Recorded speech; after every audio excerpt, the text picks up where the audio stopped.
Good evening, everybody. Halloween is over, and we are back with another fun-filled episode of WrestleZone Unfiltered, part of the All Elite Podcast Network. Follow us. And as with me as always, hello, Paul. How are you doing tonight? Oh, I'm very beat up and sore and rethinking a lot of life choices. I wish I'd done that like 30 years ago, and I might be in a better place. All good, all good. So, let me see. We'll get to you in a second. How did the monster versus monster match go? From our guest last week. I covered my eyes during it all. It was pretty terrifying. No, it's totally solid match. One of them may or may not have gotten hit right in the face with a chair, and that screwed them up the rest of the match. I remember seeing that. They're going at it back and forth. One guy grabs a chair from the ring or from the crowd, whips it towards the guy in the ring, whack right in the face. I said, "Oh, that looked really good." Yeah, it turns out it looked really good because he actually smacked him right in the face with the chair. And the guy gets to the back. He's like, "I can't breathe. I can't breathe." They did their best with their limitations. Well, I mean, it happens. I mean, look at when Brock Lesnar broke the streak, man. I mean, Taker he's talked about it. He was concussed 2 minutes into that match. So, I mean, it didn't matter. I say that because, you got certain people like, oh, that backyard indie bullshit, well, you know what? It happens at Mania too, sir, ma'am. It don't matter how long you've been doing it, what stage you're on, shit happens. And I would like to take a moment to express the thing that I've learned in wrestling. They always say ring shape, and you go, yeah, ring shape. I'm in pretty good shape. I can run a 5K for our Americans. That's 3.03 miles, 3.10. It's 3 miles. It's basically 3 miles. I can do that in under half an hour. I can do all the rowing machines. I can do all the squats. I can do all the push-ups. I can do all of that stuff. I think about 2 minutes into that match, I had a moment of zen, like, do I want to be here? Is this what I want to do? Absolutely gasping for breath. And I cannot stress how much I've trained to not have to feel that way, but oh my God, just on the ground. Can't get enough in you. It's okay, now I get the term ring shape. It's completely different. Oh yeah, I mean, I wouldn't know. So I will preface my sentence with that. I wouldn't know, but I've heard that term for years, watching the sport, and about you can ride your exercise bikes, you can run your laps, you can do all the cardio you want and be great, but till you step back in the ring, it's a timing breathing, that you got to have down. And I love listening to Sting and Luger talk about Flair with it. They're like, he wouldn't do it to him on a big show or on TV, but how he would blow them up within the first 5 minutes of the house show just because he could. And especially Luger would be like, I'm out there just, he goes, you know what I looked like? He goes, and I'm out there 4 minutes into the match.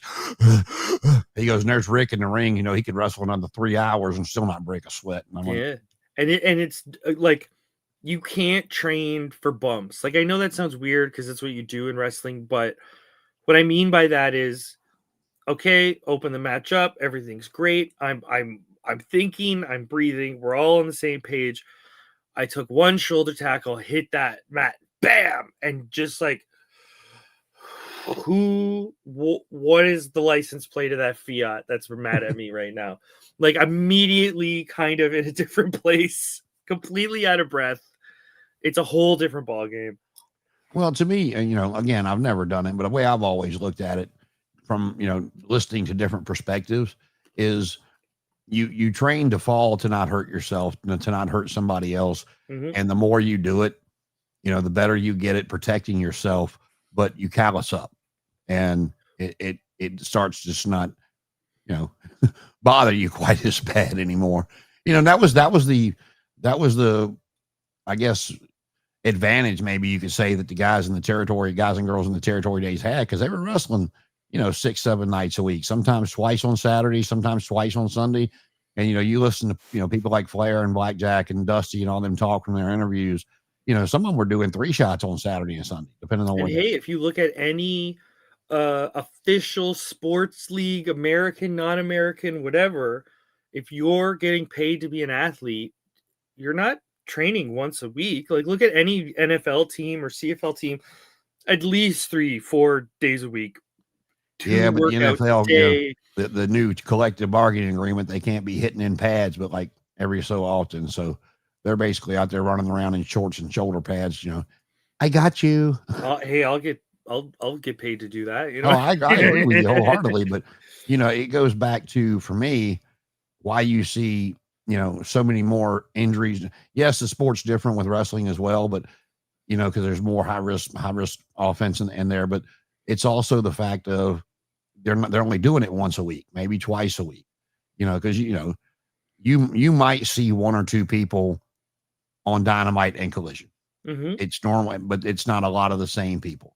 Same with Raw and SmackDown, NXT. They're doing it once a week unless there's a pay-per-view. Or unless they're like a major storyline going on, then you might get them like sprinkled around. But yeah, but it doesn't happen all the time. I mean, once that storyline's over, they go back to, like Randy Orton. Randy Orton's not hurt right now. We hadn't seen him in a month. Mm-hmm. And the way they're telling this story, I'm pretty positive it's going to be him or Cody as the one that attacked Jacob Fatu. It's going to be one or the other, but to bring him back in. But it just goes back to our point. They're not, even when Randy started, they were still on the road, 4 to 5 nights a week. Yeah. It's like now, and God bless them for things changing, but they also they're under contract and they're getting paid. And I'm glad the guys and girls get time off with their family for the holidays. Now they get the time off at, Thanksgiving, Christmas and all that stuff. But, and back in the territory days, those were big money days. I was just thinking that with Vince's Thanksgiving night, Christmas night, those were big money days. The original Starrcade was Thanksgiving night. It was not Saturday or Sunday. And no one wants to talk to their family. We'll put on a wrestling show. No, they did. Yep, that seems very down south wrestling logic, and it works. Everybody's sitting around. It's after dinner. What are we gonna do with the family? What do you mean WCW's on right now? Well, put it on. Let's go. Christmas used to be, Christmas used to be basketball's big day, and now the NFL, if they played on Christmas, it was because it came on a Sunday. But now they're capitalizing on Christmas. They got 3 games on Christmas. They got the 3 games on Thanksgiving. The NFL putting these games overseas in different places. They're doing their best to catch up with soccer. So when is the NFL going to have 2-night Super Bowl? Can we have that conversation? Can the Super Time halftime show be its own show, and each half of football be a different day? Man, don't give them no idea, bro. That's the last thing we need is but on the flip side of it, take the ridiculousness out of it. They look how much more money they would bring in. That gives you 2 nights of TV revenue with the advertisers. And those numbers get more ridiculous by the year on what they pay for 30 seconds during the Super Bowl. Oh my God. And then you got 2 days worth of ticket sales, 2 days worth of merch sales, 2 days worth of concession sales. You're doubling. And that's NFL. It's the biggest thing the US has. And if you in theory, put the tinfoil hat on, other companies would want you to do it because then we can make more money. If I'm a hotel chain and you're doing a week-long Super Bowl, oh hell, a city would love that kind of stuff. But yeah, well, now they do. Because they've got, because you play the NFC and AFC title game that Sunday, and they basically take the week off. The sports shows, of course, talk about it and everything, but then they go into the following week. And that's when all the media gets there, and the media rows that are just ungodly amount of people, and all those poor players having to walk up and down and talk to everybody that they, because there's a lot more big names out there media wise than people think, especially depending on what their region is, how big they are here or there. You got Pat McAfee, of course, and Stephen A. Smith, and Colin Cowherd, and guys from So here's maybe a good example for some of the young, older folks. I remember going, "Who is Steve McMichael? Who is Mongo? I'm a Canadian. I don't know American football. Who is this guy?" And then I remember one time running into an American, going like, "Who? Oh, this guy!" And they had a whole backstory for him. They had all the information, and I don't know this. You know what I mean? So, like, there Well, and must then be that so goes. many. You can use that same thing with Takes Two Hart. I mean, look how big he was in Canada, and over here he was just known as Brett Owen's dad. Yeah, That used to wrestle years ago in owning territory. But he was Elvis over there, man, for a while. So, but like, speaking of football, there's a show that comes on here every morning, Monday through Friday, on the NFL Network called Good Morning Football. And if you've never seen clips of it, and you like football, you like wrestling, don't matter if you're at AEW, WWE, it doesn't matter. You know who Seth Rollins is. And he comes on there. He's a big avid football fan, and he's been on there several times. And on Halloween, they all the hosts come out. They got their costumes on, and then as they're starting to talk and bring you into the show after they've introduced who they are character wise, the thing floats up, and there's the Chicago Bear mascot, the big bear, and he's got on a Mongo jersey, but he also had on an arm sling. I said, that is motherfucking Seth Rollins. I can already tell you that is fucking Seth Rollins. And, he's walking around with the one good hand and patting him on the head and stuff. And then all of a sudden he takes it and he rips off the mask and his music starts. And it sounded like, damn, I knew it. And Jamie Erdahl, she's a host. She was funny. She was like, boy, that mask really did a number on your hair. He's like, look, this is what my wife gets every morning. Y'all get to see what she sees every morning. And they talk for a minute. And she's like, Seth, hang tight. We're going to get your hair and makeup over there during the commercial. We're going to get him to fix that head of yours. He's got all that damn hair, and he had it up. Sympathy on it. Yeah, but I mean, you can tell whether you like him or not on TV as a character, he's very good with the media. He's very good in that atmosphere. So, to me, he's got a career whichever way that he wants to go. He's very passionate about football. He's a big Chicago Bear fan, and they're doing relatively well this year compared to the. Well, I wonder if I know I haven't kept up with this specific topic, but I know that WWE didn't like, for a while, they didn't like when their talent, quote unquote, did like third party things. I think that's fantastic for wrestling. If Seth Rollins wants to do college football announcing, let's say, I think that does nothing but elevate wrestling, because more people are going to go, this guy's great. Well, see, that's one of the reasons I keep expecting to see Mandy Rose back, whether it's, in NXT or on the main roster, because, that was one thing that did change when TKO bought it. They let everybody start doing their Twitch accounts again, and, doing third party stuff, as long as it did, it wasn't hurting the brand, and they showed up for work basically. And I mean, TKO, like, we've talked about it. You got a UFC fighter, he'll get out of jail on Monday, they'll have his ass in the ring on Saturday night. That's just the way they are. So the last thing they're worried about is Mandy Rose showing her titties on OnlyFans. They don't care. Yeah. And, so I could see them kind of maybe hawing something like OnlyFans, but if it's like a sports broadcast where you know what I mean? 100% it's going to be kid friendly, let's say. Football's kid friendly, right? Like basketball's kid friendly. Like I would trust that more over like a private Twitch account. You know what I'm saying?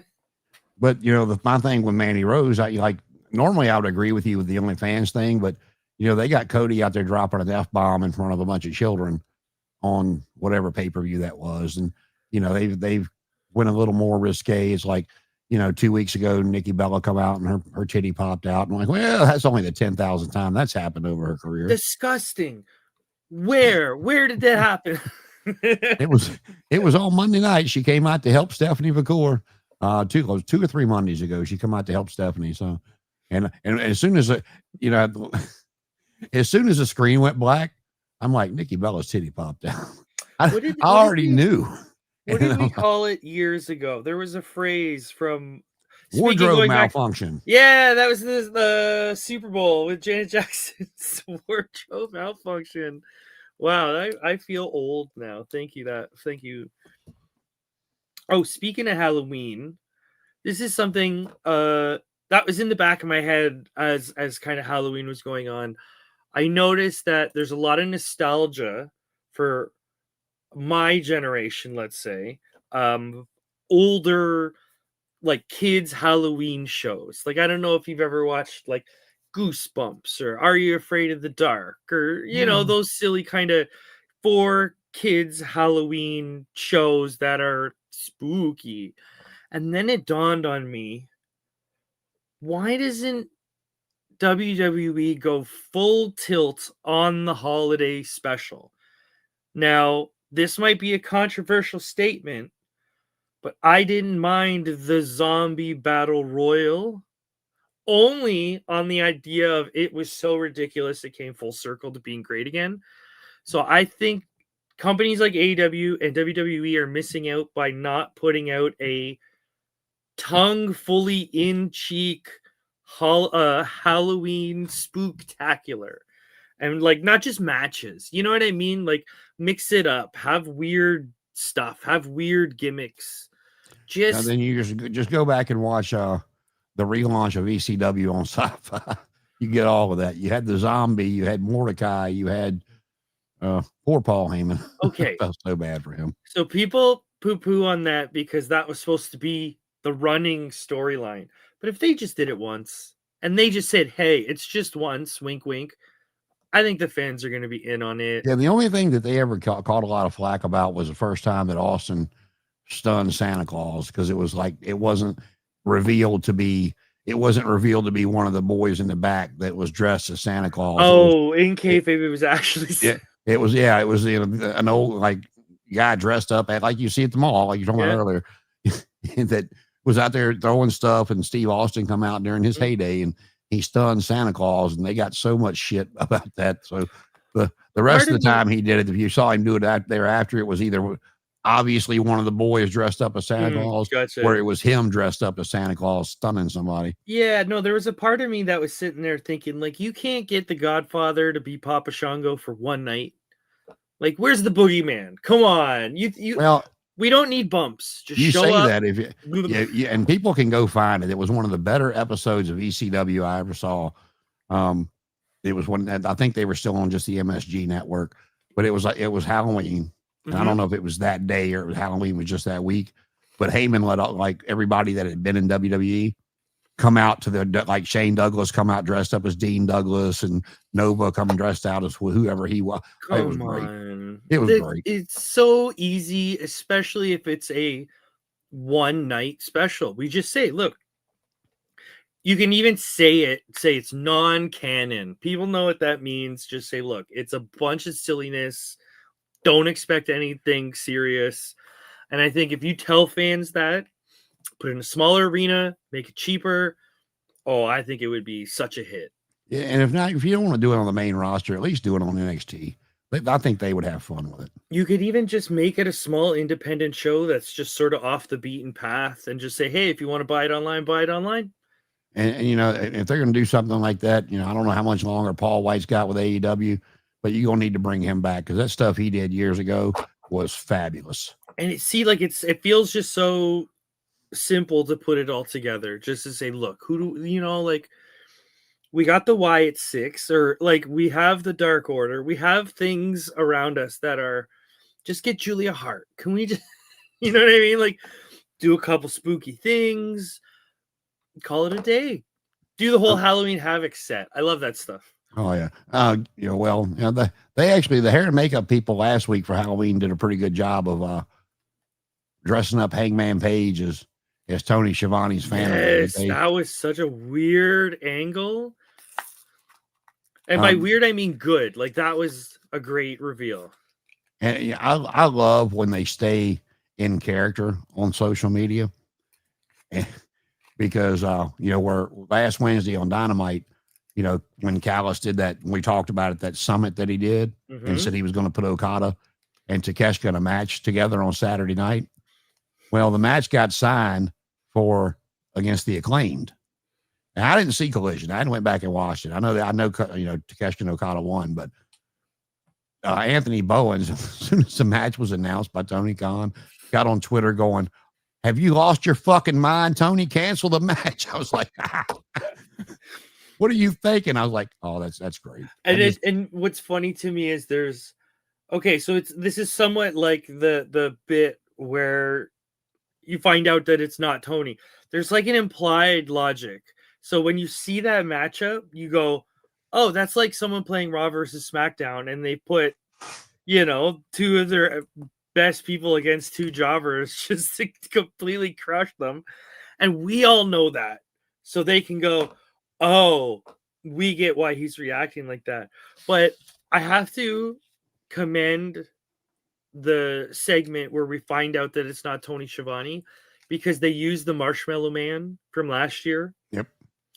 And it's perfect. This is like how in a perfect world, but it's like I'm sitting here going, "Oh, they used the Marshmallow Man again. Oh, wait, didn't he hide in the Marshmallow Man last year? Oh, he did." You know what I mean? Like, you as a viewer are going through the gears as they want you to go through the gears. And I thought that was just beautiful. Yeah, I don't know if I've just missed it, but yeah, I mean, I enjoyed that. They did a good job with all that. But then last night, they're talking about the Casino Battle Royal coming up, or Casino Gauntlet match. That's normally gets you a shot at the world title. Mm-hmm. And they're bringing back the NWA. Well, it won't be NWA; it'll be AEW, of course. But the National Heavyweight title. And I'm like, don't we have enough already? We're in the middle of a tag team title tournament for the women, which is fine. They, that'll get more women on TV, so I'm okay with that. Mm-hmm. Very surprised last night that Willow and Harley Cameron beat, Sasha Banks and Athena. Mercedes, excuse me, and Athena. But I love me some Harley Cameron, so I was like, she. Of course, there was a miscue. Chris Statlander comes out. Billy Stark had come out. And a little confusion, and Athena got hit with something, and Harley Cameron gave her version of a crossroads and pinned her. So I was like, didn't see that one coming. All right. But yeah, like I said, but I was confused. Like, I'm like, where did the national title all of a sudden come out?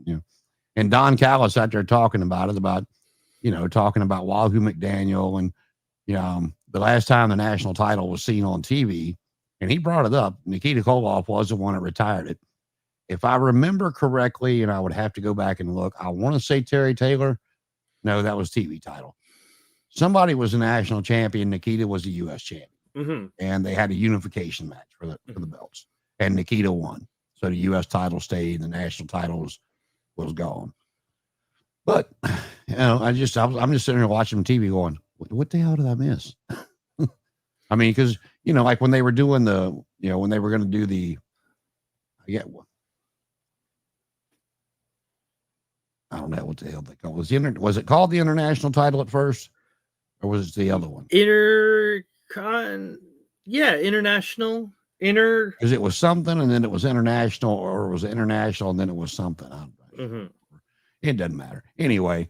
But they made a big deal out of it, and bringing the belt in, and creating a new title, and like last night's. That's last night's first I'd heard of it. I'm like, we're doing what? Oh, okay. So my observation would be, I don't like belts that their place isn't defined by their name. So this is why I'll always go back to New Japan. I hate to do it, but they have everything seems pretty evident. They have heavyweight, tag heavyweight, junior, tag junior, 6-man. So it seems like a lot, but you can say heavyweight tag. Oh, I completely understand that division just by the name of it. So if they have a women's world champion, women's tag, that makes sense to me. I completely understand. If there's an intercontinental, I think we all kind of know what that means, but it's less defined. You know what I mean? It's more vague. Well, you bring that up, and I'll tell you, that's why even like, I don't want to say as an 8-year-old kid when I was watching it, but, getting in my teen years and stuff like that, and That's why I always like the U.S. title more, because like, yeah, they're stepping foot on a lot of different continents now, but back then, would they go overseas once a year, maybe? Using that logic, I completely understood as a kid watching WCW what the television title was. Completely got it, because every time you'd watch TV, there would be a TV title match. If it was Well, on, and the good thing about that created so many stories for those that might not remember. The TV title, it was always a 10-minute time limit. Mhm. And if the time limit of the match was a 20-minute time limit, the title was only on the line the first 10 minutes. And so you would have, like, in those kind of matches, 85% of the time, the champion would lose at like 10 and a half, 11, 12 minutes. But, and you got people it going, didn't count. they liked don't get it. the title. And, so that would create all kinds of, feuds and stories and stuff. And if you ever watched the, I believe it was like a Sunday morning show. I can't remember the name off the top of my head, but it was a small little set.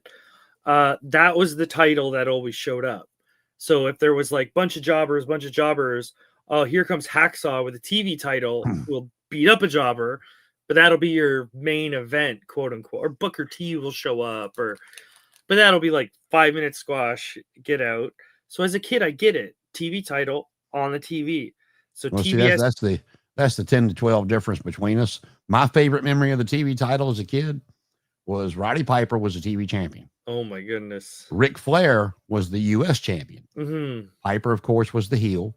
Flair was the babyface. They had a title for title match. And Piper, of course, he cheated, but he won. And Flair was out there talking to Bob Caudle about it, or it might have been Gordon Soley. But here comes Piper walking up to the podium. And, of course, the U.S. title is above the TV title. And, Piper's basically rubbing in his face that he beat him. And he takes the TV title and he puts it on the podium. He goes, "It's okay, Rick. You can have this one. I don't need it anymore." And, and you could, Flair playing it up real good. You can see his face turning red. And, they'd already said they were going to put the TV title up in a tournament to crown the next TV champion. But yeah, that's my real first memory of the TV title. But going back to it, so like titles like the TBS title or the TNT title, as someone who doesn't really watch cable, it's like it's sort of vague, but I get it because that's the station they're on. So it's my brain can translate. Okay, that's the TV title. But yeah, they had a that was the problem in New Japan, is they had a US title that no American was holding, and it wasn't coming over to America. So they're like, we got to rename this. It's not self-evident. It was a pretty belt, though. I remember the belt. It was a gorgeous belt. They had a great belt. So when Moxley had it, that's great. But Jay White had it. Cody had it at one point. Yeah, but the story sort of, the point of it devolved. Like they have a belt over there called the Never Openweight belt. That's the one Ishii has it. Yeah, the singles version of those belts, they have the 6-man version as well, which is another bloody title. That one was known, like, do you remember back in the golden age, how the IC title was like the workhorse belt? Those were the guys. Brett, Perfect, that kind of stuff. That was the Never Openweight belt. These are the guys that are never going to be champion, like top of the card. But God, they're great. They're phenomenal. Speaking of Perfect, and how good Kurt Hennig was, and where he stayed absolutely perfect for a while in WWE. Do you remember who they made him lose to for the first time, and really put the first blemish on his record? The first loss to Mr. Perfect. No, I can't even think of it. It would be Virgil. No, you were close, but if it had been Savage as Intercontinental Champion or Hogan as a World Champion, okay, I get that. Yeah, I forgot which pay-per-view it was, but they made him lay down for the first time to Brutus the fucking Barber Beefcake. Why that? Yeah. Why that's Brutus fucking Beefcake is the first. That's probably a Hogan decision. Well, I mean, he didn't have that stroke in WWE. I mean, he could have gotten Vince's ear and like, man, it's good, man. You got to push Brutus, but you know, I know everybody still had the compassion for him because he had came back from that horrific accident he was in. Mhm. And, and just sidebar on that, I don't know if you've ever seen him talk about that story and the way he basically saved his own life. He had the No. wherewithal after he got hit and it broke his face and however many Mhm. pieces it broke it into.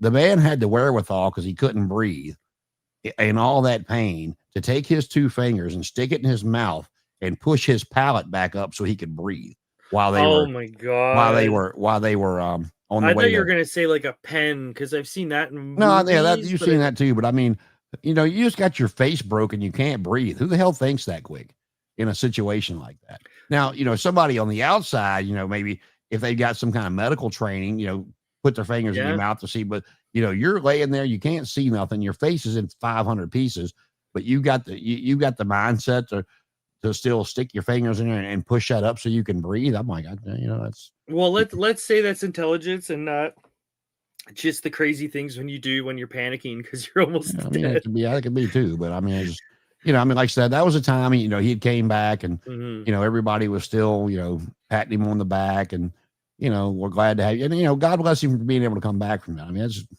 God, he living through it's one thing, but being able to get back in the wrestling ring because of, what you said happened earlier, the chair actually hit the guy. Yeah. I mean, I know his face had a lot of titanium in it, but what's it held together with? Is it going to take a chair Oh shot? I my mean, who god. knows? But, yeah, but that was the first guy that Perfect laid down to, and I just shook my head. I'm like, because I was a big Kurt Hennig fan. I loved him in the AWA. I've always liked Kurt. I think if pushed properly, I don't know how he would have been as WWF champion, but I think he could have been. I think he could, because of Ric Flair and the guys like Steamboat that held the WCW World Title. I think he could have had a good run as WCW World Champion if pushed correctly.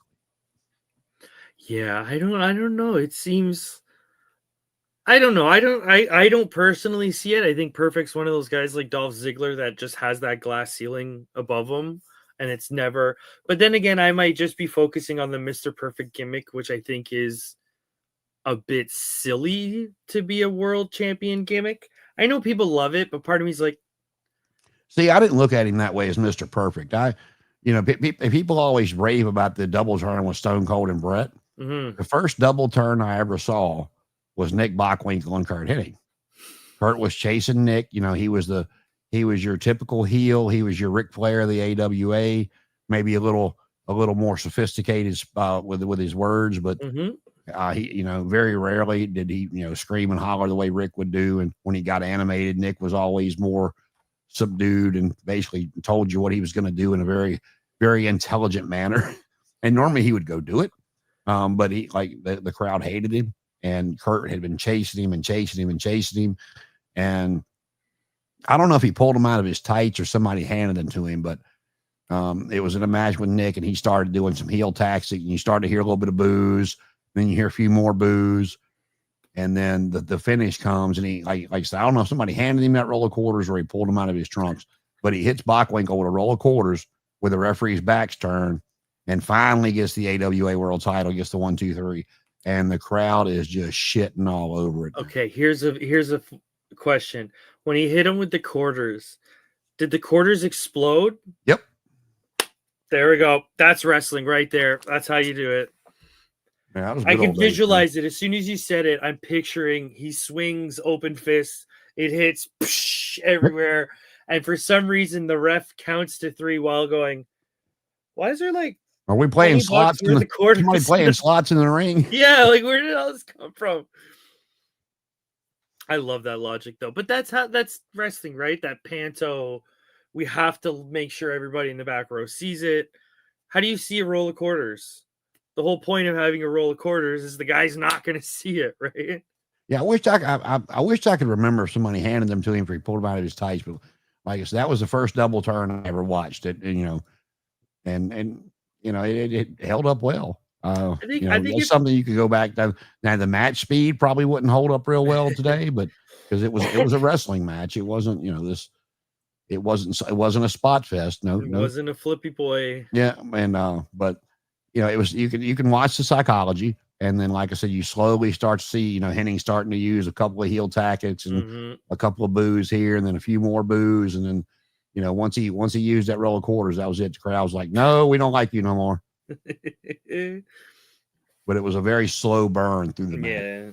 And it's literally the hardest type of story to work because it's only worked well a couple times. You know what I mean? We all know what that means, but when you say what's a good example of it, there's only 2 or 3 top of the head that you can say is a good double turn. Like, what are you gonna do? Say Shane Douglas?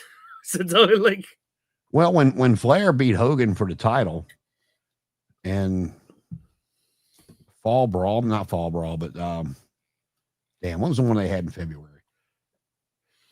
I'd have to look it up, doesn't matter. But Hogan was still NWO Hogan, and this was like past their heyday, you know, once they had started to decline. But you know, and him and Flair got put in the cage for the 85th time, and you know, with between woman and arm handing him stuff through the cage, and you know, people, you know, they did the double turn there, but they didn't go fully through with it because Hogan didn't come back out in the red and yellow on the following Monday. But you know, the crowds, you know, started booing Flair and cheering Hogan when, you know, everybody was throwing stuff at Hogan for the past 2 years. You know, I've seen a couple of them. You know, Henning and Bockwinkel was done real well. You know, Steve and Brett hold up to this day. Oh yeah, that's the one. I think every single person on the planet can agree. That's a double term beauty right there. But after that is like, because I wanted to say, wasn't there like a Sting one or something like that in WCW where everyone kind of went, man, what happened? And then they just kind of went, nah, never mind. Well, Sting never wanted to be a heel. No, yeah. even in TNA when he was a heel, he absolutely hated. He said he wasn't. Yeah, he would say he wasn't. No, I think what you're talking about now, you know, I remember one. It was 2 baby faces wrestling each other after the NWO Hogan thing. You know, I think he was back in the red and yellow. He might not have been, doesn't matter.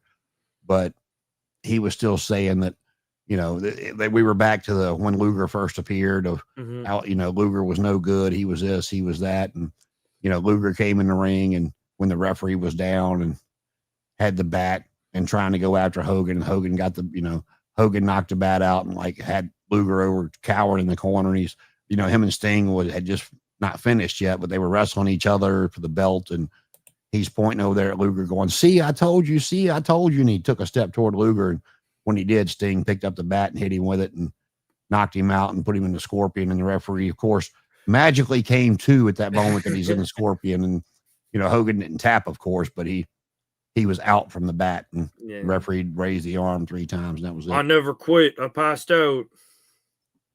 Well, we talked about a couple weeks ago about how, you know, Roddy Piper saying he didn't lose to Brett because he was holding the offensive move. And then what was the other one we were talking about? I totally get it if it's a work. Like if we're trying to make business, I get it. But sometimes I think some of these decisions are made because people aren't willing to be like, just an observation. There's a lot of people that want to be heels that don't want to be embarrassed like heels need to be embarrassed. Like as much as we can know he's a controversial person, Vince McMahon was the greatest heel because he pissed himself on live TV. That is the mark where how good did Stone Cold look when he had Vince literally pissing himself in fear? Like that's good TV.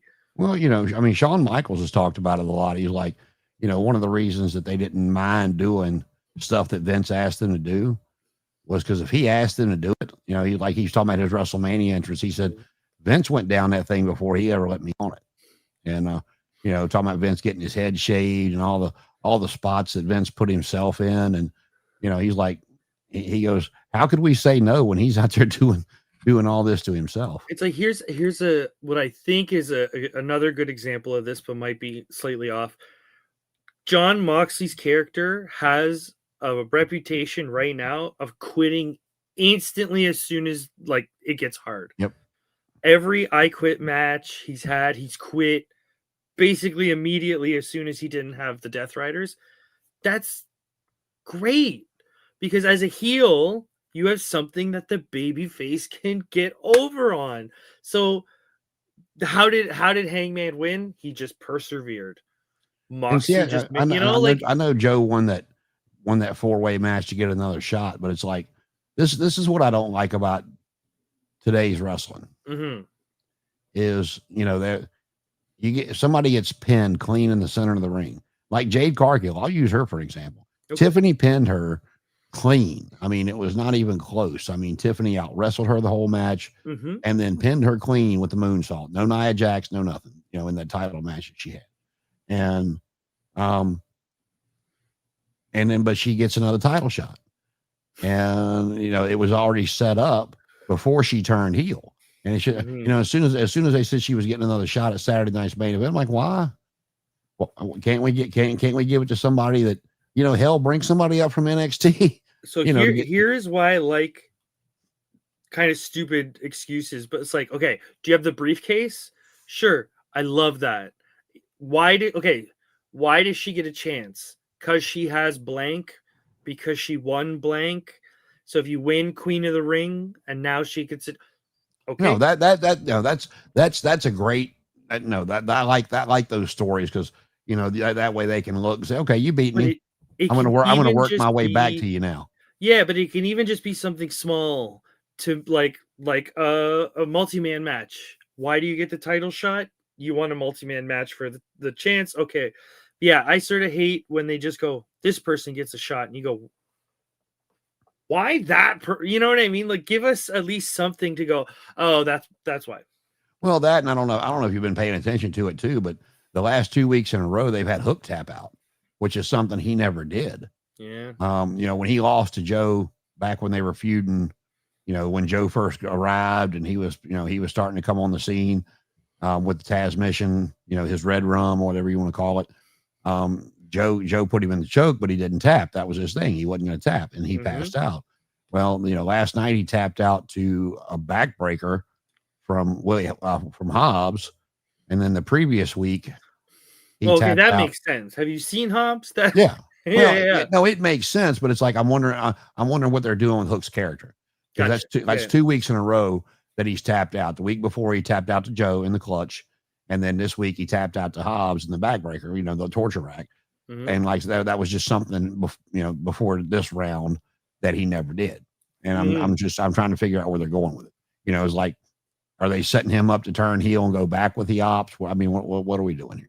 It's like he's got to start doubting himself or something. Yeah, you need, because if your story is I've never been beaten and you've just been beaten twice, you have to mention it. You know what I mean? Like, you have to use it in some way. I don't know. Personally, I can go without Hook, so maybe I'll get in a little bit of trouble. But he's just one of the younger AEW talent where I go, I don't get it. I don't get the big deal. And you know, there's a lot of them in WWE you can say the same thing for. I don't see him getting any kind of a, you know, the opportunity he's gotten without being Taz's son. And comparing him to like some of the other, let's say, pillars of AEW, like comparing him to Darby or who's the other, Sammy Guevara, but Orange Cassidy, it's like, is he really going to keep up with? Well, see, I don't. I know Orange has got a different style, but Orange is just, he's not. I just pick them because they're kind of younger, growing. Yeah, but I mean, you know, Orange just doesn't do anything for me. I know a lot of people like him. I think he's great for kids, but for the rest of it, for what they pushed him to, that's the part of Orange Cassidy I don't really care for. But like with Sammy Guevara and Darby in particular, they got charisma. You know, they can fire the crowd up one way or the other. Darby can get them behind him because, you know, the way he talks and what he puts his body through. And Sammy, no matter how many times they've tried to make that poor kid a baby face, he's just a cocky prick. He's a heel. It's his face. Yeah. Let's be real. He looks like someone that would hit on your girlfriend more when you told them, dude, stop, that's my girlfriend. He would hear that and go, and keep going. That's what he looks like. So but I will say, if there's ever a fight between Sammy and Ty Conti, I'm taking Ty Conti. That's where my money's going. I will say, this might be controversial. I do think that Orange Cassidy is a bit like Jeff Hardy in the sense of they have charisma, but it's not verbal. Jeff Hardy, like, name one good Jeff Hardy promo. Not saying he's a bad wrestler or promo. I'm just saying as soon as you picture Jeff Hardy, what do you picture? He had so much and the crazy bumps. Physical charisma. He didn't have to talk on the mic, and you knew exactly how he felt, the way he was moving. I feel that way about Orange Cassidy. Don't let this guy cut promos. He doesn't need to cut promos. Put him with someone else that can cut promos. But just the way he holds himself, the way he emotes, I think that's 10 out of 10. But yeah, I don't think he should be world title challenger Orange Cassidy. Maybe what's the new one, Intercontinental? Give him a mid-card title. Sure. Right, I had to look it up. It was the All-Atlantic title before it became the international title. Oh, right. It had a weird name. Oh my God. Yeah, but what I was with Orange is like I said, he's great for kids. Let him come out and do his thing. But when he was international champion, he brought it out in his backpack and did that whole night, whatever. But I mean, they had him out there week after week beating Lance Hoyt and, people that are 3 times his size. And, granted, I'm not saying he should lose all of them, but, like Rey Mysterio when he beat Kevin Nash, it was caught Kevin Nash off guard. Nash laid down for him. So be it 1, 2, 3. And the next time they got in the ring, Nash just destroyed him, which is what should have happened, given the size difference. And because, the little guy can run around all he wants to, but once that big son of a bitch puts his hands on you and gets a hold of you, it's pretty well done. I do like the built-in logic of Orange Cassidy is like a wrestling eccentric. So if I'm going to wrestle Ric Flair, I know what Ric Flair is going to do. I know the 6 moves of doom for Ric Flair. In kayfabe, Orange Cassidy doesn't necessarily have it. He totally has it. He totally hits the same moves every time. I'm not saying he doesn't, but in kayfabe, I could see it being, he's the weird one. He's the harder one to pin down because of his style. But Darby, I think that works because it's like Orange is the weird eccentric. Darby just throws his body at you. That's it. He's suicidal, and he's just absolutely going to throw his body at you. He's homicidal. He's genocidal. He's canceled on Twitter. Now, actually, you know what? Well, it's probably about different kind of stuff. Maybe the same, but probably different. Why does Excalibur call an atomic drop a Manhattan drop? Where the hell did that come from? I don't know. I maybe a Ring of Honor thing. And another thing, and like the reason I don't like him, first off, he screams too damn much. I can't stand the screaming. He'll scream somebody's name. Just he'll be talking about somebody, and somebody else will do a move inside the ropes, and he'll scream, whoever's name he's talking to. But like I like keeping things special for certain people. But every time anybody does a dive, he's tope suicida.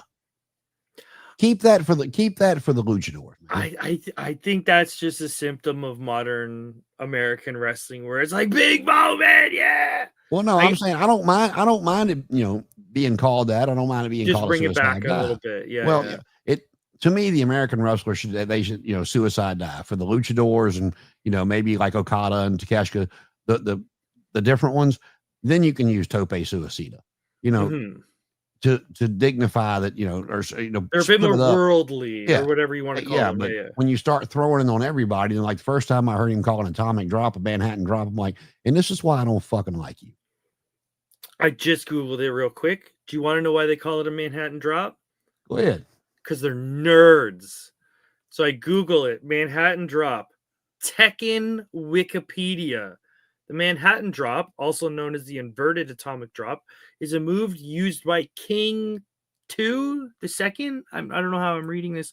Since his debut in Tekken 3 as a follow-up to the Cannonball Buster. What's Cannonball Buster? I don't know. Sounds cool. Totally want to hit that move. Yeah, that could be your new finish. I did. Speaking of oddly named moves or whatever, I did notice there was a moment. I can't remember how long ago it was, but Excalibur called it a boss man slam, and Oh, the Tony sidewalk, turned. the sidewalk slam. It was like it's like a spinning one. Yeah, Um, that's what Ray Traylor used as Big Boss Man. Boss Man Slam. That's what everybody calls it. So Excalibur calls it in the match Boss Man Slam. And Tony kind of, you could almost feel him turn to Excalibur and go, "Is that what they call it?" And he's like, "Yeah, Boss Man Slam. That's what everybody calls that move." And you could hear Tony almost be like, "That's awesome." Like he was so happy to hear that. Oh yeah, Big These young Bubba. guys They are say Big Bubba giving. was, Big Bubba in WCW before with NWA before he went. It was well beloved, and then he went to. Everybody just talked about what a super nice guy, big teddy bear he was. So And I can imagine from Tony's perspective of like a friend I lost years ago. Are people forgetting about him? And then all of a sudden they call this move by his name, and it's like this is and there was a separate moment. It might have been on the same show where it was someone did a Vader bomb. One of the ladies did a Vader bomb. So Excalibur Vader bomb. Is that really what the kids are calling it? Yeah, they call it. Everyone calls it a Vader bomb. It's like, yeah, you could tell there was this moment of just sheer love of Tony of like, I'm so happy that the young guys are paying absolutely, their flowers to these. But I grew up with both those people. Vader was a god when I was little, and so was the Big Boss Man. Like, man, they ruined him. I mean, they ruined him in the WWF. They ruined him. Have you seen the Mastodon? Oh yeah, because you're a WCW guy. The Mastodon helmet, he'd come out and he'd pose, and the steam would come out. That's absolute brilliance of wrestling. Uh-oh. Yeah. But how, like, I don't know. Maybe that's just like the up north thinking, but it's like, dude, he took that to Japan. And he's right beside Bam Bam WCW. Bigelow. Let's see who's all on it. That row that he's on is Vader, Bam Bam, Dusty, Harley Race, and Bruno Sammartino. Oh my god. And then right below is Terry Funk, Chainsaw Charlie, Cactus Jack, Mankind, and Dude Love. There's 400 years of wrestling experience right on that wall. Oh, no, if you want to keep going, we'll go up a shelf. There's Arn, Tully, Rick, and Barry. And then above that is an Evolution set, then a bunch of Roddy Pipers, then the Brain Busters and some more Ric Flair. Then we got the top row of, I got him hid because I don't really like him, is Rocky Maivia, the black and red NWO Hogan, a 3-pack of Flair, Heenan, and Perfect. Then you got the Hollywood Blondes of Brian Pillman and Steve Austin. Then the Fabulous Freebirds, the Wild Samoans, the Rockers, Ted DiBiase and Virgil, Hulk Hogan and Freddie Blassie. Then a 3-pack of Orton, Orndorff, and Piper.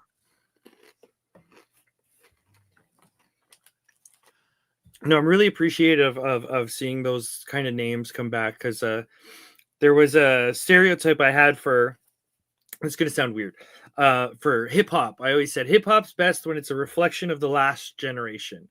So when you would listen to old hip hop, it was very respectful to like R&B singers, Aretha Franklin. It was very stealing from that generation. So seeing wrestling being very aware of its last generations and giving those flowers where they need to be, I think that's just showing that as a culture, I feel like it's going in the right direction. All right. Well, speaking of giving some flowers, before we give some flowers, we'll give a few flowers. Okay. Let's see what happened today in pro wrestling history. You ready for it, Paul? I am, and I think there's something happened yesterday, 40 years ago, that I'm going to try to grab when you're all finished here. Oh, no, grab it. 22 years ago, Crash Holly, Mike Longwood, died at the age of 32 as a result of suicide. And if you've been watching the news today, you also saw, I cannot remember his name, but a 24-year-old Dallas Cowboy that committed suicide today. So, thinking of his family there, because that's just not something you ever want to go through. Oh, it's rough. Hey, there's if you ever like, There's numbers to call. Hopefully, you make those calls before you take that step, but it's always tragic to hear someone successful, immensely successful, taking those steps. Yep. Never solve a temporary problem with a permanent solution. Oh, that's a good one. Nick Aldis is 39 today. Happy birthday to the SmackDown GM. I felt like he would have been older, 39 for No, some reason. I knew he was young. And still, that's why everybody was so shocked when he came in as general manager. The way he carries himself just screams like mid 40s, 50s. He just seems old school, but I guess it's like an old soul type of thing. Well, yeah, that like I said, when he first came in as GM a couple of years ago, everybody was like, "Oh my God, is he hurt? What's happening here?" Because he was 36 when he came in. And 25 years ago tonight on Raw, it was a funny gimmick, but it was so bad to get rid of some of these characters.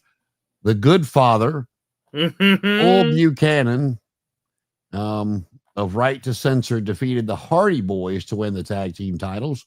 When Val Venus interfered on their behalf as a member of Right to Censor. Today, former Olympian, former Intercontinental Champion Ken Patera is 83. 30 years ago tonight, the Giant, the Big Show, Paul White, was stripped of the WCW title following his controversial win over Hogan at Halloween Havoc. And I don't recognize this guy, but that's okay. If you are a New England wrestling fan, you will recognize the Boston bad boy Tony Rumble, who was born on this day in 1956. Billed from the Combat Zone in Boston. He spent a lot of his career in International Championship Wrestling, and he also made an appearance on a WCW pay-per-view World War III as an entrant in the 60-man three-ring battle royal, and he died in 1999 at the age of 43. Oof. 4 years ago today, this was for you, Canadian legend Angelo King Kong Mosca passed away at the age of 84. Now, that was a scary individual on the TV back then. That might be way before my... You ever seen King Kong Mosca? Nope. Yeah, he was not as big as what people are today, but for the 70s and early 80s, he had the Bruiser Brody type gimmick, maybe not quite as crazy, but he, as a kid, he was a scary dude. You ought to look up old King Kong Mosca. 31 years ago today, AAA presented the groundbreaking pay-per-view When Worlds Collide from the Los Angeles Memorial Sports Arena. 19 years ago today, John Morrison, Johnny Nitro, Johnny TV defeated Jeff Hardy to win the Intercontinental title. It was his second run with the belt. It would last for a week before losing it back to Hardy on Raw. 6 years ago today, episode 6 of AEW Dynamite, Cody Rhodes made a shocking announcement that if he didn't defeat Chris Jericho that weekend for the AEW World title, he would never challenge for the championship again. At Full Gear, Cody lost after MJF betrayed him, throwing in the towel and officially turning heel. True to his word, Cody never challenged for that title again. Remember when MJF was a face because he was Cody's friend? What a world we were living in! But they were just getting him going. So totally I hope I don't butcher this name. Mexican legend Mascara Sagrada is 66 today. Probably still wrestling, knowing a lot of those guys. They're phenomenal for their age. Jeez.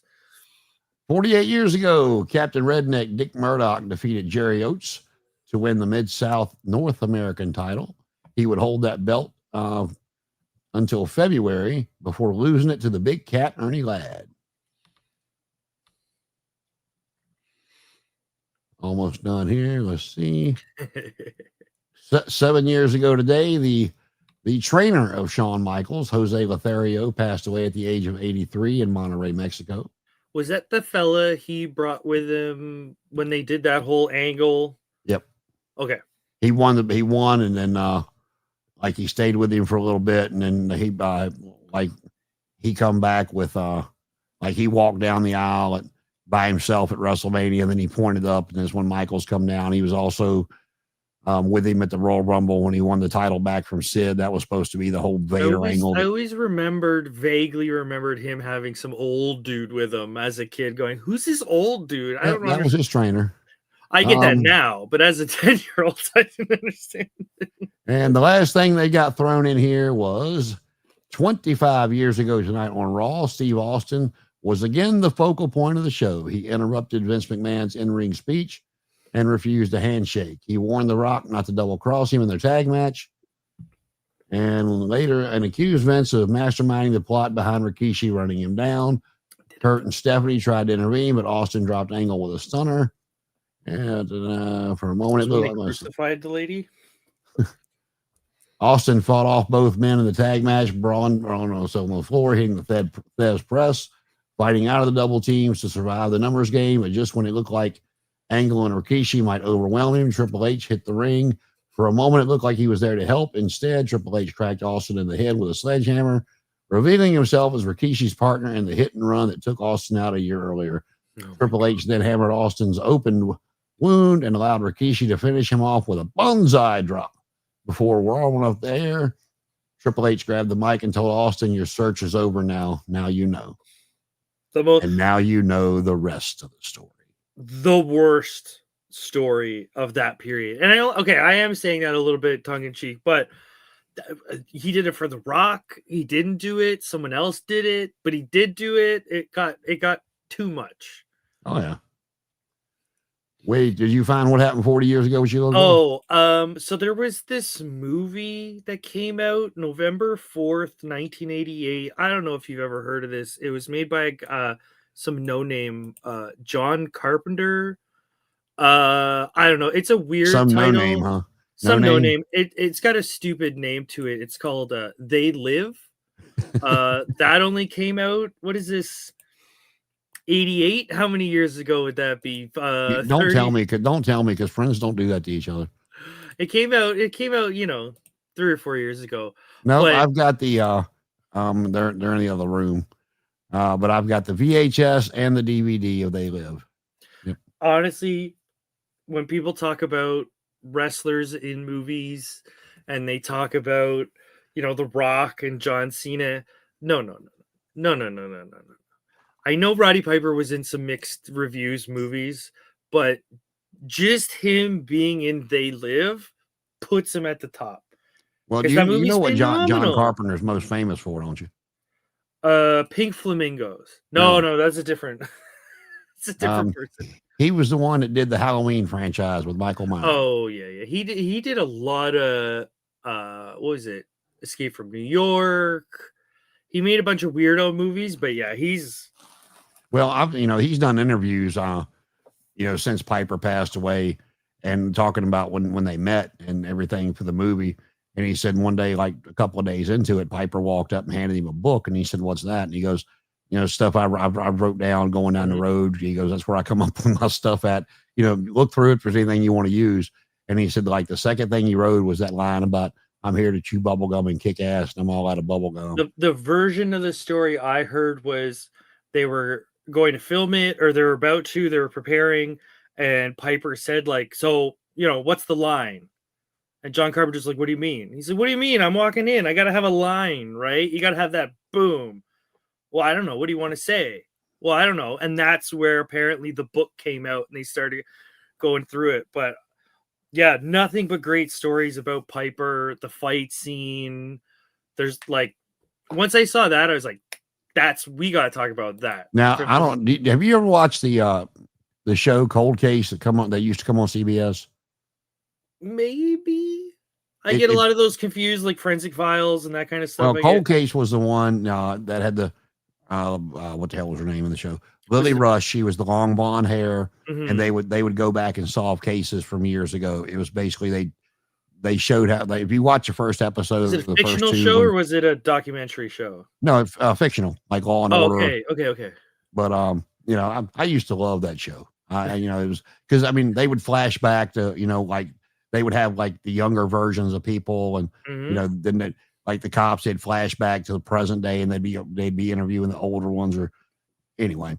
So this thing come on and it showed these people in a wrestling ring, and then it showed this guy falling off a scaffold, and he didn't die from the falling off scaffold, but he was murdered later, in the next few minutes, like outside somewhere. And the guy that had pushed him off the scaffold, kind of was a Ric Flair looking character with long blonde hair, and they showed him cutting a promo in his robe and all. Well, then they flash forward to modern times, and the older version of that man was played by Roddy Piper. I was like, holy shit, look at that. Look at that. Yeah, it's so funny because people can kind of go, Roddy Piper. But between They Live and I want to say the way he was on It's Always Sunny in Philadelphia as the Maniac. If you guys if you haven't seen it, just watch that one episode. That's all just the way he is, that voice, and then he's so gentle, and then he's so violent. It's like this guy knew what he was doing. I can't think of the name of the movie, so I'm looking it up. Apparently, when the wrestler came out, they did a round table, and they got all these old wrestlers to come out. What'd you think of the film? And apparently, Piper hated it.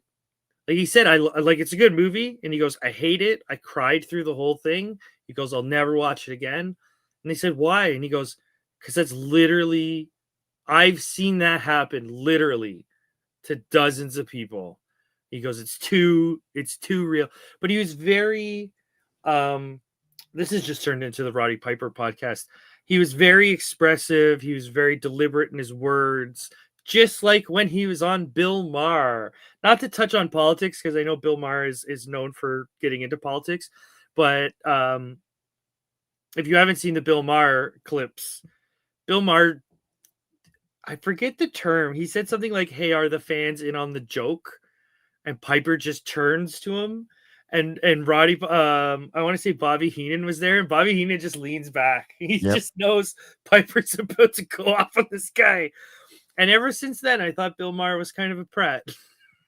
The the one I was going, have you ever seen Body Slam with Roddy Piper? It sounds very familiar. Yeah, it was a B movie, but he was playing a wrestler, being managed by a guy that was used to be the manager of a rock band and kind of hit rock bottom, and so. Well, he was in Welcome to Frogtown. He was in a couple. Oh, he did a lot, but it's like when people go back to oh my God, what was the first Hulk Hogan movie? Brett. Oh, I saw a clip of it earlier today too. That had Zeus in it. Yeah. Lister. Oh my goodness! Talk about trivia. I know exactly. Yeah, I know exactly, but I can't picture it. Dookie. What's that smell? Yeah. It's Dookie. Yep, that one. Hard. No holds barred. Yes, but you got it right as I was pulling it up. Like the thing, what thing that made me shake my head with that was all that was a movie about Hulk Hogan in the ring. I mean, he had a different name, but I mean, Why have a different name? Like, it's baffling. Why have a different name? It's just gonna no one knows who Rip is. It's yeah. I mean, he got pummeled by the big guy, and then when the match happened, of course, he overcame and he won, and yay! And it was like he tried to murder someone in that movie. Let's never forget that. I'm just sitting there watching and going, shit, we could have watched this on Superstars. I mean, that's what it looked like. But we talk about giving people flowers, so let's give Paul some flowers. Paul had his match over the weekend, and show him your war wound. This is it. This is it. Better. It was. Why does it look like somebody's foot? I don't know. Maybe it's from. Do you see what I'm saying? It looks like somebody's footprint. Yeah, I don't know where this came from. I literally just woke up the next morning like stiff and solid, and I went, what the hell is that? It was so dark. It was so gross. So I think it was from me hitting lariats, clotheslines, because the fella he was big. He was a big fella.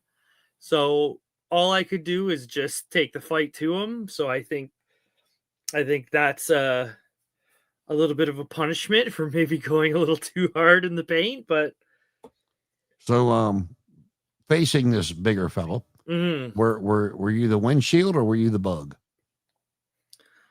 oh, it's like a variation of both because I felt like the windshield for sure. Oh my god. Like I like being physical in my matches. I'm not a big like pantso person. I wanna get hit. Um, I regret telling the person I had to wrestle, Sasha, to that I enjoy getting hit because I think they had a little bit of fun with me. I had a handprint on my chest from a big chop. Um, yeah, it was not a fun experience. I say that it was the best time of my life. Like I'll do whatever I can to do it again. But here, I'll put it this way: I got in trouble because after the match, I basically ran to the back, like like dying, and they were like, "Dude, you can't. You took someone's finisher. You got to stay in the ring." Oh, And so I'm like, you pulled the Austin Aries. Oh, so okay. I went, All "Look, right. I totally agree. I apologize." I'm like, dude, if I stayed out there any longer, I would have threw up on a fan. Okay, and they're Well, like, that answered my next question. I was going to "Mm." ask you if you stared at the lights for 3 seconds or if you went over. So, Oh, I stared at the lights for about 15. It was not a fun experience. I so would have won. what finisher put you on your back for good that night? What is the name of the one that oh my god, the Sister Abigail. Oh, okay. Yeah, so the guy bends you over backwards and your brain goes, "Well, what the hell kind of stupid move is this?" And as soon as the word "this" hits your head, your face smashes off the ground. So you don't really have, it's like the sweet chin music. You always go, "Well, what kind of person would turn around?" But then when you hear it, you go, "Well, what kind of sound is that?" And you turn around, bam. Now you want to talk about stupid gimmicks in wrestling? Not gimmicks, but stupid finishes. Mhm. Now I know Eric Bischoff always said that he hated sweet chin music because he said Shawn Michaels threw a sidekick like a girl. Um, nor here nor there. But the way Shawn did it, and the way his opponent sold it, he got good. He had Mhm. good sound effects. It looked good. And when he first went singles, you remember what his finish was? Teardrop suplex. Yes, and it was. I mean, but he would do it right after the damn super kick, and it's like you went from oh, Bam. Whoa. Oh, yeah. That's wah, definitely wah. it's definitely things that people talk about, that kind of rise and fall and that feel. Uh Personally, I think you don't this is just me. Um I think your finish can be simple if your opponent is willing to throw their body into it. Like Dolph Ziggler. You can have a left hand be your finish. Why? Because Dolph Ziggler is going to make it look like a finish. All right, this is probably an unpopular opinion, but Okay. for everybody that hated Doink the Clown. Mhm. Now, I'm not talking about the doink and dink dumb shit that came, after Matt Bourne was fired. I'm talking about Mhm. the original heel Doink the Clown. If you had ever seen Matt Bourne wrestle before putting the makeup on, if you'd ever seen Maniac Matt Bourne, Buzz Sawyer as a team, they were ferocious. Mhm. But it didn't take a rocket science to know that that was Matt Bourne under that makeup. Mhm. And I thought the heel clown was great. I loved the heel clown. I mean, him coming out there and just that Matt Bourne was so good at that, and they said a lot. That was a lot of his actual personality, from what you heard people Mhm. talk about. But him being able to go from laughing hysterically to just that look, and the way he was able to do all that. It's like I hate to say it, but I think that gimmick, Evil Doink, works any sort of generation. If you pulled Evil Doink out and put him in now, I think Evil Doink would work. Well, Matt Bourne could also wrestle his ass off though. Face Doink, no, would never get over nowadays. People would poo on that immediately. Done. Heel Doink, I think, is realistic because it's like the Joker. I'm throwing you off the scent. I'm making you think I'm a crazy person, but in actuality, I'm a very dangerous man. Well, one of the stories that cracked me up that Bruce Pritchard told, then we'll get out of here, was after Matt Bourne had gotten fired and they turned Doink babyface, Hmm. and he would go around in the crowd like giving out balloons and stuff. I don't know if it was a house show, TV taping, or what it was, but he said Pat Patterson's trying to watch him, keep an eye on him as he's up in the crowd. And, some people didn't take too kindly to the clown and jumped on him. And he said, first off, that's still been Matt. That would have been a lot of hurt people. Matt would have hurt some people. Oh, yeah. He said, but it wasn't Matt. And he goes, all I can really remember, he goes, I don't remember how it turned out. All I remember is you hear Pat Patterson going, the clown is down. The clown is down. So when's your next when is your next go around? I don't know yet at the moment. Nobody yelled at me after the match. Nobody told me I was fired. So I feel like that's a good start. You get somebody taped it for you? Get some the people in charge have, like, they had a whole camera set up and all that. So I didn't record it for myself. Hopefully I'm waiting for the tapes to come out, but the second the tapes come out and I make sure I don't look embarrassing, I will. Well, you guys, I was going to tell you, nitpick some good spots and just send me some clips. We'll make sure we get those added out there so everybody can, try to see if they can figure out where your buddy came from there. Oh, yeah. I was going to say the guy I fought is a Quebecois. Was a French guy. He drove down like 4 hours from Quebec, and I thought, oh man, you don't see them too often, do you? Speaking of which, I hadn't heard his name in a while. Where is PCO been at? I know he like did something he did something where he pissed all over that TNA title he had, but the last I heard he was in TNA. I did see he's with MLP. For those who don't know, that's Maple Leaf Pro Wrestling. Okay, yeah, that's Scott D'Amour's. He was with TNA for a while, and then he had some kind of like disagreement with management, and he had the digital media titles, what they were calling it. Could be totally wrong, but I think he's good mates with Scott D'Amour. And once Scott D'Amour left TNA, he might have just been like, well, whatever they did with it, disagreement they had. He was on somebody else's show because TNA's always let their workers go work elsewhere when they weren't booked, and he had that TNA digital media title, and he got on the mic and said something that you couldn't really understand, and he took and he put the title on a chair, and he took like a sledgehammer to the title. It was a shoot. I mean, wow, yeah, he hadn't been back in TNA since. That's why I was kind of curious where he's at. I believe he's with MLP, yeah, because the last time I saw their poster, I want to say he's one of the bigger faces. Did you watch the original X Division years ago when TNA first came out? Oh, yeah. I was right peak. That was, I think, high school for me. So that was. So do you remember the guy? Do you remember the guy that was the masked guy that dressed in black, Mr. X, that would come out there and have phenomenal matches with people in the X Division? He was a little bit bigger than like kind of like Joe. He was like Joe. Maybe that was before I got on, but Mr. X is not ringing any bells. Well, that was PCO under a mask after his WWE days. So he was kind of like him and Joe, and like I think there was one more that was bigger than like AJ and Daniels and Kazarian and all those guys. But that was because when I first saw it, I'm sitting there looking, going, who is this guy? I know who this is. He knows what he's doing. And then I was like, oh. It's like, did you pull a Roddy Piper when it was what was the guy's name that came out? They gave a fella a new gimmick, and they're like, "Oh, it's this guy from the jungles of Africa," and you could just hear Piper go, "That's Tony Atlas." Yeah. Oh yeah. I miss Roddy Piper. But anyway, well, you got anything else to add before we get out of here? Do not sign up for wrestling class because you will meet someone who will beat the piss out of you. Well, that's a tale as old as time, sir. Tale as old as time. All you can do. So hopefully we'll get some clips this week, man. If not, maybe the week after. I'm hoping to. I'm waiting. I'm bugging the booker, and the booker says he's got the editors on it, and I can't push too hard. You got to let them. Editors are like squirrels. You pressure them, and they're just all over the place. And I'm sorry. I'm gonna apologize to him ahead of time. What was our friend's name that was on last week? Sawyer Dalton. Sawyer Dalton.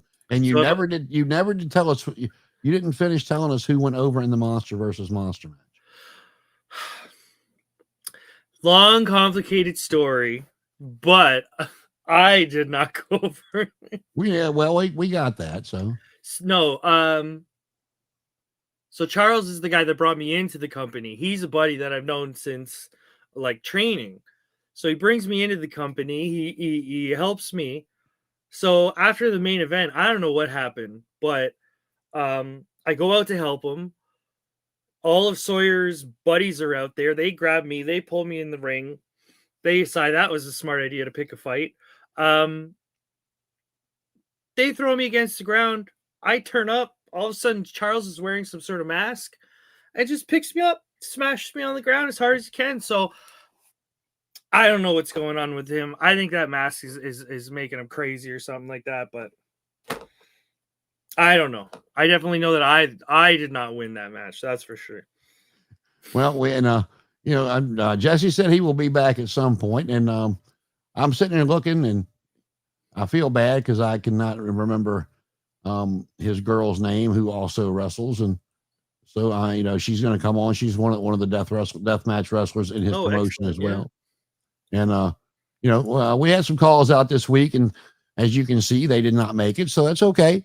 Paul and I needed a little quality time after. I think everybody's just relieved that baseball is finally over. That seems to take up everybody's. Well, believe it or not, even though they're in the AL East, I was actually cheering for your Blue Jays because, Don Mattingly all those years as a Yankee and then managing the Dodgers for a few years.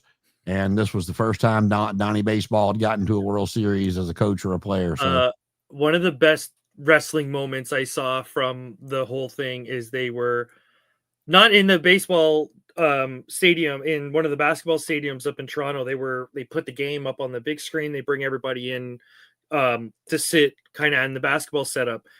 So it's late in the game. It's right at the final kind of yard, I guess we'll say. And the Dodgers were warming up a different pitcher, I believe is what was happening in the game. The whole ACC or whatever the arena was called, the Rogers Center, you could just hear the whole crowd go, oh, because they knew exactly what was going to happen. This guy comes out fresh as a daisy. I hear those Japanese baseball players are something to handle. He's by far the best pitcher in baseball right now. And then you got Ohtani, who can, Ohtani can strike you out and hit a home run in the same inning. So the Dodgers are, they got, not only do they, know what they're doing in the front office, but they, like Ohtani's contract, they signed me to this huge contract. I know who that is, and I don't watch any baseball. That tells you how big of a star this guy is. Yeah, they signed him to this huge deal, but the way they did it is it's like 15 years down the road before he starts getting any money. Oh. And he did it. He's got plenty of money. I mean, he's multi-millionaire. Mm-hmm. And he's still getting money from endorsements, so it's not like he's not making any money. And he agreed to it because that allows them, for salary cap purposes, to bring other people in to surround him. If I remember correctly, Japan lets you do that. They let you do kind of outside gigs. Finn Balor, our boy Finn, Prince Devitt, he was a model for like Versace or something like that in Japan. They love that stuff. Well, and continue on with the not really something outside of wrestling, but if you didn't watch Raw, and I just kind of jerry picked it, but you saw Ray come out and interrupt Dominic, so they're setting up Ray and Dominic one more time, and I'm pretty sure they're setting up Ray to finally win that AAA Mega title, because when he was there, it was a weight limit on it, and he could not compete for it, but he can now. So I'm pretty sure that's what they're setting that up for, and let Ray have a little run with that title. And they're putting their WWE print all over AAA, but if you didn't expect it, that's your own. I think this is only going to make CMML stronger, because apparently, I've caught a couple of the CMML shows since AAA got purchased. They're doing phenomenal. I don't fully get Lucha. I still have to kind of see a few more shows to let it click more, but they're phenomenal shows. I'm curious. I don't know what Vikingo was signed to as far as contract wise goes, but I know that they gave him a real good spotlight on AEW TV. And so I don't, and with him losing the title to Dominic, I'm not sure if he's sticking around, if he's still under contract, or we're going to see him pop up either in CMLL or AEW. So I think we might see a bit of what did they say in WCW where the big boys play? I think they're doing that in Mexico right now, where they're saying this is real Mexican lucha libre, not that American stuff. So it might be interesting to see how some of the competitors, let's call them, feel about this divide that may or may not be growing. Hopefully, it's just kayfabe. Enjoy what you want to enjoy. It doesn't really matter. That's it. Watch what you like, man. But apparently, Mexicans like the Mexican culture love that kind of stuff. This is awesome. They love the show of it, and I'll be interested to see if maybe they bring Alberto Del Rio in, because he was doing well in AAA, and as soon as WWE bought it, they're like, yep, no. I think he's one of those guys that's burnt his bridge everywhere. As far as I know, I could be totally wrong, but I think. Well, yeah, that's why he went back to AAA, was because he had burned his bridge everywhere here, which was very obvious. By when WWE bought it, they're like, yeah, no, bye. And it's like once you burn your Japanese bridge, they're very strict. Nope. That's like, no, if you've pissed them off, that's it. Done. They're not like the Fed. They're not like Vince, where if money, Warrior came back because there was money to be made there. I think Japan would just go, no. Alberto Del Rio? No. Done. Alberto El Patron. Not even a question. I will tell you, though, and we'll get out of here after that. I actually dug his gimmick in WWE with Ricardo Rodriguez as the ring announcer. Take the individual who was behind the character out of the equation. I like the on-air presentation of him being Mexican royalty and having his own ring announcer. I like the way that was presented. Him in Lucha Underground was very good as well. So he's one of those guys. He's like Benoit in that sense of like, we can say in ring he was phenomenal, but out of ring, maybe. All right, you open this Pandora's box, and this will be the last thing. I saw an interview with MVP with Chris Van Fleet a couple weeks ago where Benoit was talking about Benoit, and he was talking about Benoit was the one that helped him get his foot in the door, and it was Benoit's idea to drop the U.S. title to him, and really just he was his mentor, and he was talking about what a great guy Chris was, and and then he's like, and then I saw what happened. He goes, I'm glad he said, I'm not defending what he did by any stretch. Please don't take that out of this, what I'm about to say. He said, I'm just very glad that they did examine his brain and see if there was stuff going on there. He goes, because I sat there on my couch in disbelief trying to put together how the guy that I knew that bent over backwards for me, a nobody to him, at one point when he started helping me, trying to fathom how that guy could do that.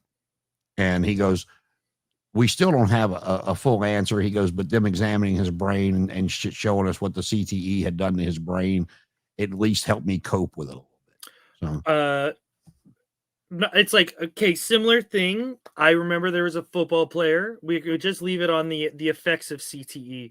I remember there was a football player. I believe he was American, and he took his own life by shooting himself in the chest. And he left a note basically saying, like, please study my brain. I'm pretty sure that was Junior Seau. I will judge. I will totally. What am I trying to say? I bet that you're right. Like, I'm not doubting that, but it's CTE's very dark topic. We're not excusing any evils, but knowing if we can prevent them with easy forward, things, maybe don't take chair shots to the face. Maybe don't. When you look back and you see some of Chris Benoit's matches, you can go, yeah, it's starting to make sense now. Yeah, I mean, take the chair shots out. Look at the way he delivers some of those headbutts. The majority of those headbutts. The guy who invented the diving headbutt has told us, don't do it.